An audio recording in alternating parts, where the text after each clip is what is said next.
eelmine kord söödi maasikat, kõik ära võtsin maasikaid juurde. Täitsa okeid olid, eks mingid välismaamad on, et väga maitsekad ei ole, aga ajab asja ära. Nii viinerid lähevad teise kappi ja see kanaaakliha oli ka täitsa hea ja 5 senti oli vist kilo või. Ja siis ma tahan natuke lillkapsast ja seda brokolit teha, aga ma ei taha täiskapsa pead ehk ma võtsin külmutatud versiooni. Beebil on uneaeg, et näitan hästi kiiresti. Mingid minipakid olid odavamad kui suurpakid. Kilohind tuli odavam, 10 tuli kilohind, suurematel oli 13, 14, 15, 16. See läheb bussijuhile. Panen jõulupakkidele kokku, vaikselt võtan asju, prügikotid, sidrunid.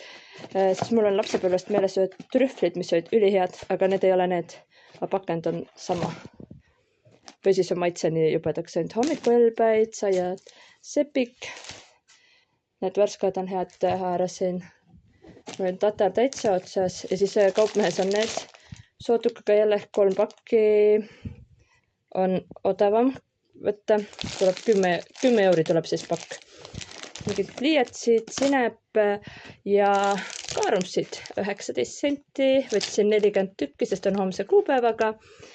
Viimasel ajal üks poistest sööb rosoljat üli hästi. Võtsin neid.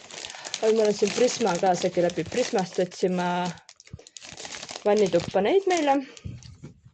See on kaupmehe oma spordipesukeel majoneesi võtsin. Tavaliselt me ei tarbi majoneesi nii palju, aga praegu on salatid ja asjad tulemas ehk jõulud ja kõike võtsin rohkem. Nuustikuid võtsin lattu, hunniku, mässukast.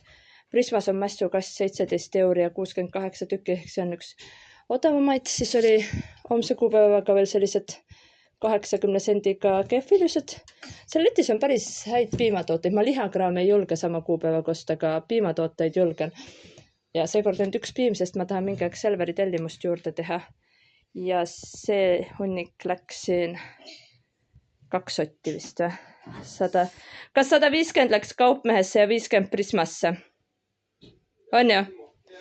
Ja siis vasulast võtsin liha, kooti, hakkliha, konti. Ma näitan, siin on all. Meie lemmikuliha on see. Ma ei tea, mis ta on. Ma ei tea lihade nimesid. Aga ahju see pärast tükeldada järjest ülinema.